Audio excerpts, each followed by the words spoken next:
2020, votre quart d'heure américain.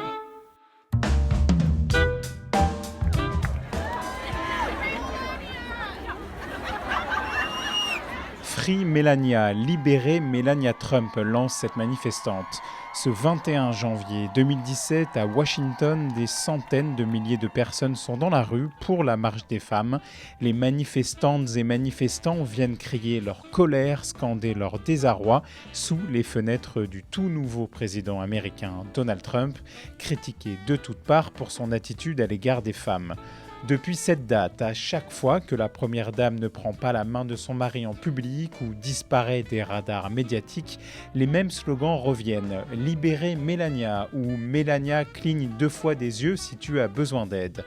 Pour les détracteurs du président Trump, son épouse véhicule l'image d'une femme malheureuse, enfermée malgré elle dans une tour d'argent avec un homme qu'elle n'apprécie pas. I think there are a lot of misconceptions and myths about her. 2 livres récents, le premier d'une journaliste du Washington Post et le second d'une ancienne amie et conseillère de la First Lady, viennent battre en brèche cette légende d'une Melania Trump enfermée contre son gré. Car à la Maison-Blanche, la première dame aurait en réalité un rôle important, quoique dans l'ombre, une véritable influence à ne pas négliger à l'approche de l'élection du 3 novembre.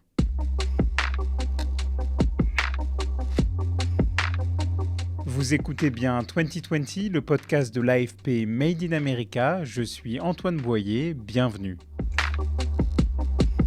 Melania Trump, 50 ans, est une ancienne mannequin slovène naturalisée américaine après son mariage avec Donald Trump. Toujours très apprêtée, perchée sur ses talons hauts, la First Lady travaille son élégance. Son regard perçant se marie bien avec son personnage, celui d'une femme énigmatique qui parle peu. Mary Jordan vient de sortir un livre sur la première dame, The Art of Her Deal.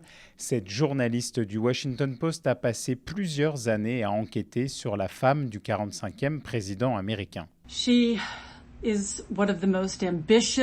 Elle est l'une des femmes les plus ambitieuses et disciplinées que j'ai rencontrées. Sa marque de fabrique est d'être mystérieuse. Elle le travaille. Quand d'autres œuvrent à devenir célèbres en parlant aux médias, sa tactique est de ne pas répondre aux questions, de se cacher. Je pense qu'elle s'imagine en vedette de film à l'ancienne, portant des lunettes de soleil noir.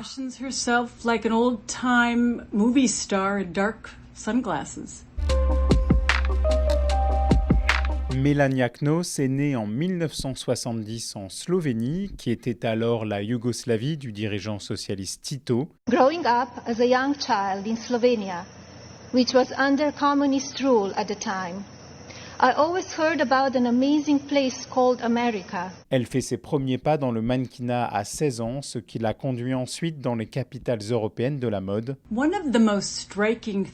L'une des choses les plus frappantes chez Melania, c'est le peu d'amis proches qu'elle garde.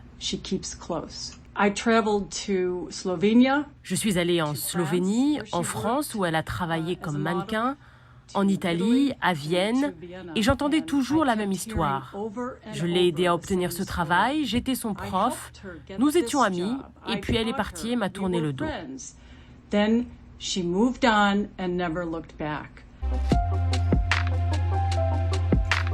La jeune femme pose ses valises en Amérique en 1996. Elle est arrivée à New York à 26 ans. Et quand elle a rencontré Donald Trump 2 ans plus tard, plusieurs personnes ont dit la même chose. C'est comme si elle n'avait pas de passé, pas d'amis.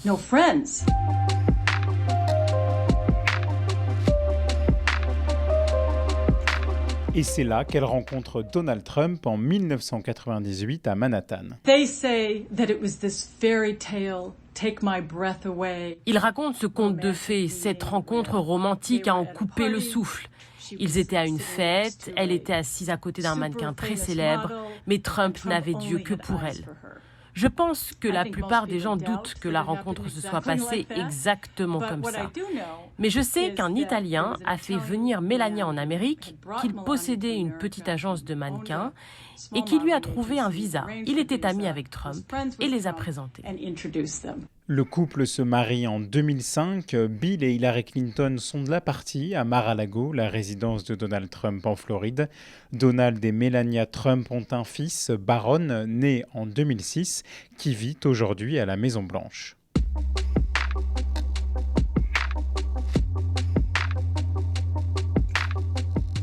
Comme son mari, Melania Trump a un rapport un peu compliqué aux faits et à la réalité, le fameux syndrome « la vérité si je mens ». Ils sont tous les deux réputés pour s'inventer, créer leur propre passé, leur propre histoire, même si ce n'est pas vrai. Nous avons entendu Melania dire qu'elle avait obtenu un diplôme à l'université. J'ai découvert que c'était faux. J'ai parlé au professeur de Ljubljana en Slovénie. Elle est partie quand elle avait 19 ans et n'a même pas passé les examens de première année.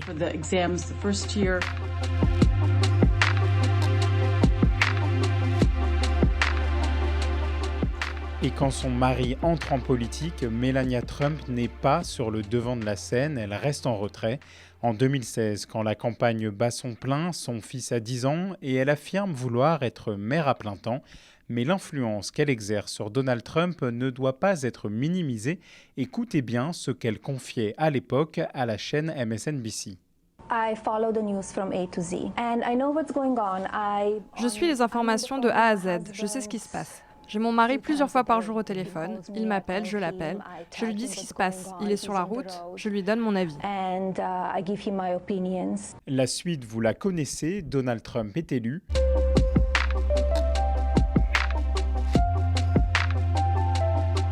Et parmi les rumeurs qui circulent à Washington, Melania Trump aurait mal vécu cette victoire et éclaté en sanglots. Ce qui est sûr en tout cas, c'est que la désormais première dame a mis plusieurs mois à quitter New York pour rejoindre Donald Trump à la Maison-Blanche. Une preuve de plus que certains utilisent pour illustrer la mésentente du couple. Mais Mary Jordan n'est pas de cet avis. I spoke to many people J'ai parlé à beaucoup de personnes qui ont travaillé à la Maison-Blanche à ses côtés. Certains sont partis, d'autres y sont toujours.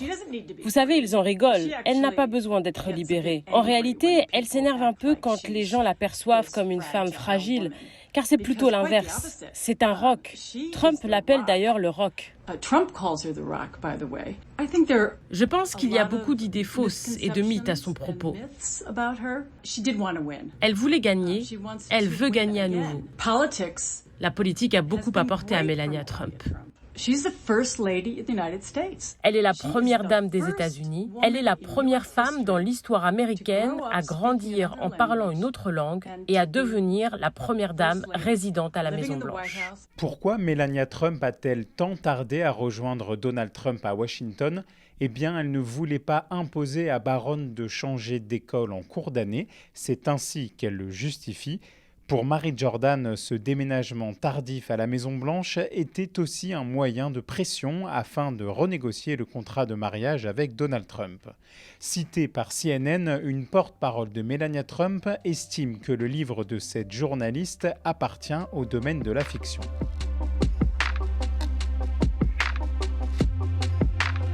À la Maison-Blanche, la première dame a beaucoup d'influence selon Mary Jordan. Elle envisage son rôle d'abord et avant tout comme quelqu'un dédié à s'occuper de son fils qui a maintenant 14 ans. Mais elle dispose aussi d'un pouvoir impressionnant. Trump se tourne vers elle pour ses conseils sur qui embaucher ou qui renvoyer. Quelqu'un m'a dit que l'endroit le plus dangereux où se trouver à la Maison-Blanche, c'était d'être sur le chemin de Melania Trump, parce que si elle vous veut dehors, vous serez renvoyé, et si elle veut vous embaucher, vous serez recruté. C'est principalement lié au fait que Donald Trump ne fait confiance à personne. Il pense que tous les autres suivent leurs propres intérêts. En effet, beaucoup de ceux qu'il a embauchés lui ont tourné le dos, ont quitté la Maison-Blanche et écrit des livres comme John Bolton ou même son propre avocat. Donc Melania est toujours là et son influence grandit à mesure que le cercle de confiance de Donald Trump se rétrécit. Petite visite dans les coulisses du 1600 Pennsylvania Avenue. La plupart des gens ne le savaient pas avant que mon livre ne sorte cet été, mais les parents de Melania Trump passent beaucoup de temps à la Maison-Blanche. Et souvent, Melania dîne à la Maison-Blanche avec ses parents qui ont leur propre chambre. Au dîner avec ses parents, il y a aussi Barron, et ses parents ne parlent pas vraiment anglais, donc ils échangent tous en slovène. Et les gardes du corps n'ont aucune idée de ce qu'ils racontent. Donald Trump a été entendu en train de marmonner que ça le rendait fou de ne rien comprendre à ce qu'il disait.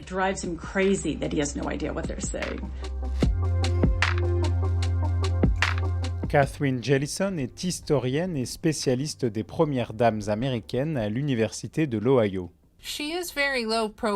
Elle est très discrète si on la compare à de précédentes premières dames. Je pense qu'il faut remonter probablement aux années 50 pour trouver un point de comparaison. Peut-être avec Madame Eisenhower ou Bess Truman.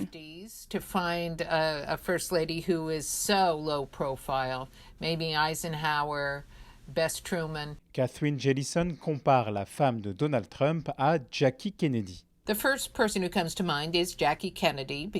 La première personne qui me vient à l'esprit, c'est Jackie Kennedy. Melania Trump est la mère d'un jeune enfant et Jackie Kennedy était aussi mère de 2 jeunes enfants à la Maison-Blanche. Elle est très en phase avec le monde de la mode et elle est perçue, peut-être pas aux yeux des Français, mais en tout cas selon les standards américains, comme étant une vraie pionnière de la mode. Jackie Kennedy l'était, Melania Trump l'est aussi.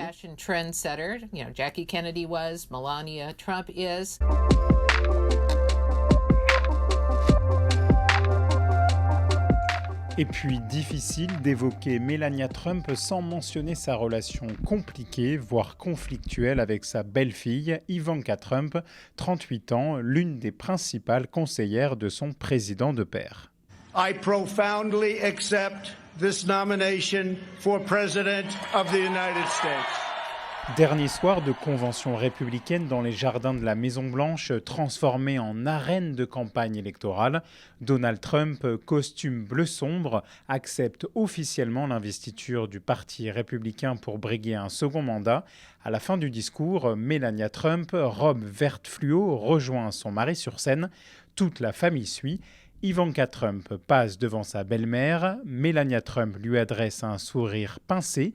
Et en une fraction de seconde, son visage se fige, laissant transparaître une rivalité certaine.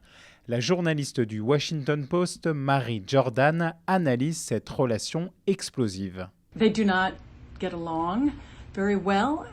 It's a common story between a stepmother and stepdaughter. But this one is fascinating. It's like the palace intrigue. Elles ne s'entendent pas bien, et ce n'est pas inhabituel entre belle-mère et belle-fille. Mais cette relation-là est fascinante. C'est une intrigue de palais à la Maison-Blanche parce qu'elles y sont toutes les deux. Elles ont toutes les deux été mannequins, ne sont pas si éloignées en âge, et comme je l'écris dans mon livre, Ivanka appelle Melania le portrait, parce qu'elle affirme avec mépris qu'elle parle autant qu'une peinture accrochée au mur, et Melania appelle Ivanka la princesse parce qu'elle pense en être une. That Melania called her stepdaughter Ivanka the princess because she thinks she's royalty. The past 3.5 years have been unforgettable. There are no words to describe how honored, humbled, and fortunate I am to serve our nation as your First Lady. Le dernier discours en date de Melania Trump pendant la convention républicaine a marqué les esprits par son ton conciliant, plein d'empathie, à rebours de la plupart des interventions du clan Trump. La première dame a eu une pensée pour les victimes du coronavirus. My deepest sympathy goes out to everyone who has lost a loved one. Elle a aussi défendu le franc-parler de son mari. We all know Donald Trump makes no secrets about how he feels about things. Total honesty is what we as citizens deserve from our president.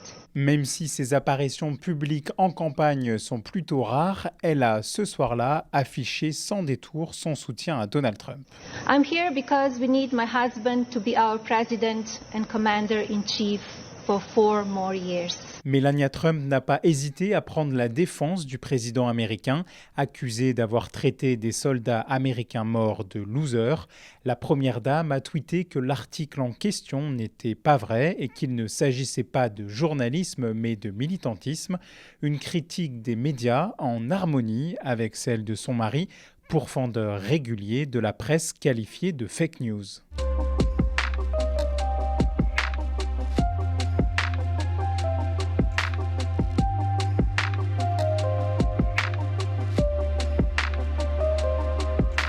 C'était 2020, le podcast de l'AFP Made in America. Nous espérons que vous avez passé un bon moment et si vous appréciez nos épisodes, parlez de nous autour de vous. À la préparation de ce numéro, on retrouve les fidèles Laura Hakoun, Salima Belhadj et Lucie Aubourg. Composition musicale Lena Keinkyo. Rendez-vous vendredi prochain. En attendant, prenez soin de vous, américanement vôtre.